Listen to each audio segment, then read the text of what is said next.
Salve, salve, salve, galerinha do oitavo ano. Bora que bora que bora. Paramos na página 18.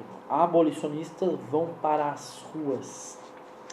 A partir da década de 1880, a campanha a favor da abolição da escravatura no Brasil foi para as ruas, contando com a participação de homens e mulheres das mais variadas camadas sociais e de diferentes grupos étnicos. A campanha abolicionista se tornava agora um movimento de grandes dimensões. Em diversas regiões do Brasil surgiam jornais e novas organizações abolicionistas. Cada defensor da causa se manifestava a seu modo. O cartunista Ângelo Agostini, por exemplo, publicava charges contra o regime.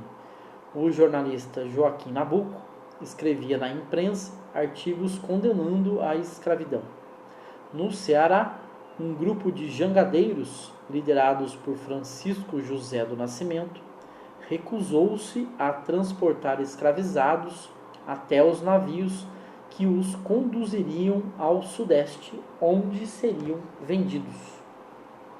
Diante disso, o governo imperial continuava com sua política de não desagradar nem aos grandes fazendeiros, nem aos abolicionistas. Em 1885, quase 14 anos depois da Lei do Ventre Livre, foi aprovada uma lei que concedia liberdade a todos os escravos com mais de 60 anos. Era a Lei dos Sexagenários. A escravidão chega ao fim. Entretanto, assim como a Lei do Ventre Livre e a dos Sexagenários, não produziu efeitos imediatos. Primeiro, porque poucos escravos chegavam aos 60 anos, depois de uma vida inteira de trabalho pesado. Além disso, os cativos contemplados pela lei deveriam trabalhar ainda por mais 3 anos antes de obter a liberdade a título de indenização. Nessas circunstâncias, em 13 de maio de 1888, o governo aprovou a Lei Áurea, pela qual aboliu a escravidão no Brasil. Cerca de 720 mil escravizados foram libertados. Com a Lei Áurea, muitos fazendeiros que ainda apoiavam o governo de Dom Pedro II passaram a fazer oposição a ele. Com o fim da escravatura, os recém-libertos foram abandonados à própria sorte. Nenhum projeto que promovesse a integração social da população negra foi aprovado ou sequer discutido pelo governo.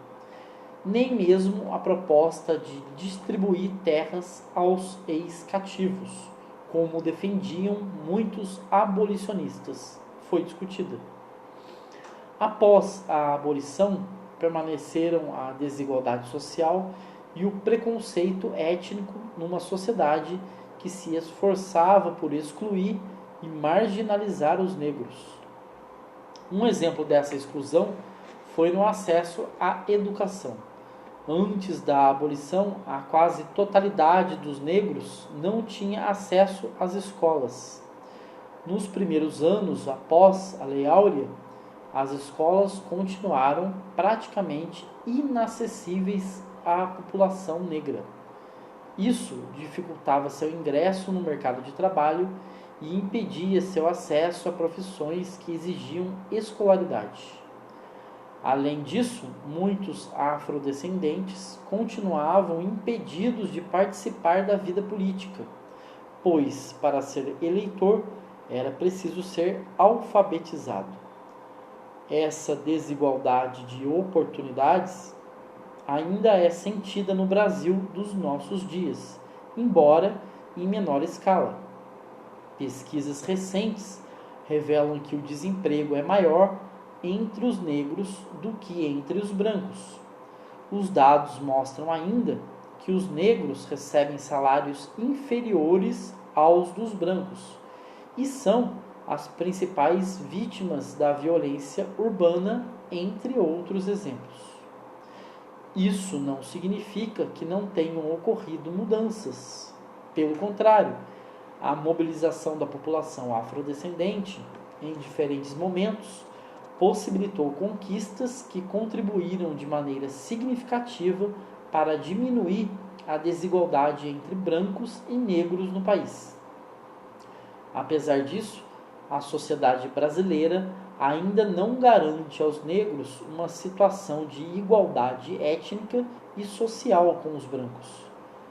A comemoração do Dia Nacional da Consciência Negra, em 20 de novembro, é uma forma de recuperar as antigas lutas de africanos e afrodescendentes no Brasil e de lembrar a importância de continuar a combater o preconceito e a discriminação contra a população negra. A Comuna de Paris. Entre 1870 e 1871, época em que o governo brasileiro discutia a elaboração da lei do ventre livre, a França e a Prússia, uma das regiões onde hoje é a Alemanha, travaram uma guerra que terminou com a derrota francesa. A derrota agitou os trabalhadores de Paris, onde foi proclamada a República. O novo governo, controlado pela burguesia, tentou desarmar a Guarda Nacional, uma força armada que apoiava os trabalhadores. Em resposta, a Guarda Nacional atacou o Hotel de Ville, onde funcionava a sede do governo. Os membros do governo fugiram para Versalhes e os trabalhadores assumiram o controle da capital. Em março de 1871, formou-se um governo de representantes dos operários e foi decretada a criação da Comuna de Paris. A Comuna era formada em sua maioria por líderes socialistas. Coerentes com seus ideais de igualdade e de justiça social, eles decretaram uma série de medidas, como a igualdade civil entre mulheres e homens, o fim do trabalho noturno nas padarias, a redução da jornada de trabalho, entre outras. Apesar dessas medidas, a Comuna não obteve o apoio da maioria da população francesa, composta principalmente de camponeses. Em maio, tropas do governo republicano de Versalhes ocuparam a capital revolucionária. Seguiu-se uma repressão na qual foram executados 20.000 revolucionários. Era o fim da Comuna de Paris, considerada pelos historiadores como a primeira experiência de governo operário da história.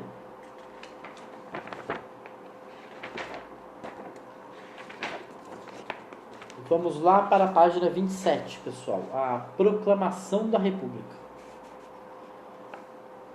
Avenida Marechal Deodoro da Fonseca, ruas Benjamin Constant, Quintino Bocaiúva, Rui Barbosa. Você sabe quem foram essas pessoas? Em sua cidade há um ou mais logradouros com algum desses nomes? Ou ainda uma avenida ou praça da República?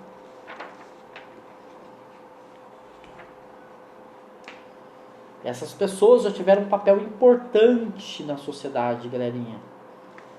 Pois é.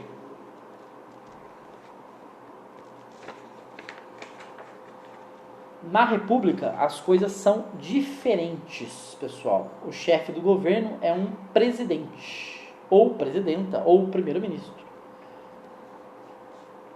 A alegoria de uma crise. Então, temos uma imagem na página 29, que é Glória à Pátria. O cartunista inspirou-se na figura da mulher representada na pintura francesa, A Liberdade Guiando o Povo.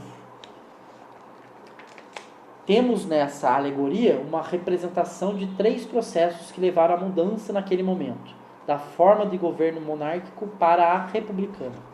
O descontentamento de um setor da elite com a monarquia, principalmente da elite cafeeira do interior paulista. A participação dos militares nos assuntos políticos. o triunfo das ideias republicanas no Brasil.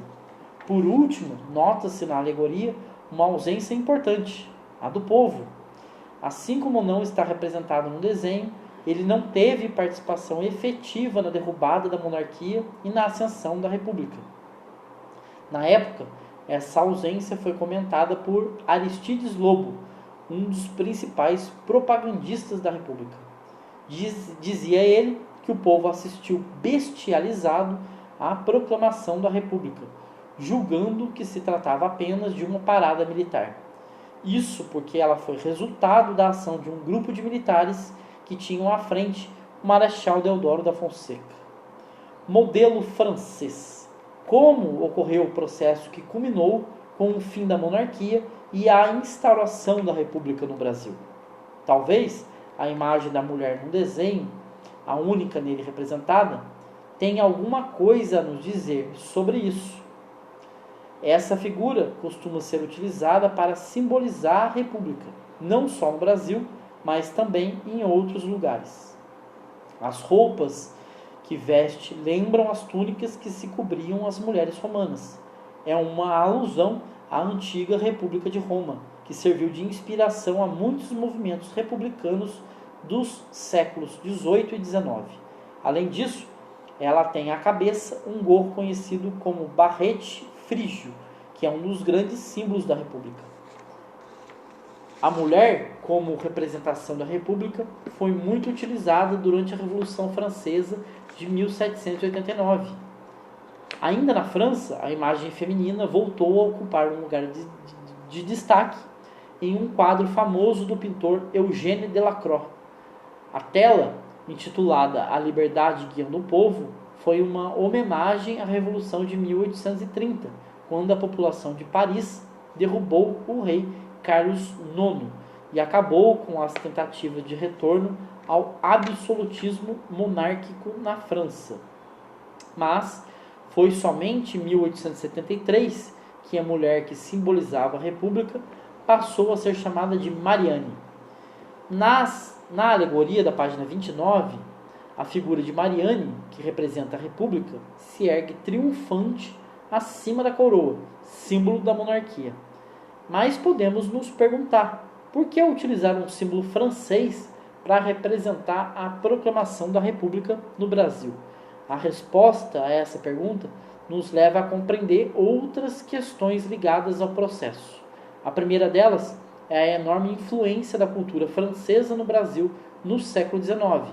A elite brasileira tinha por costume copiar hábitos e estilos de vida de países europeus. Naquela época, a grande influência cultural vinha, sobretudo, da França. Beleza, pessoal? Paramos por aqui em Influência Positivista, na página 31. Espero que tenham gostado. Nos vemos. Fui!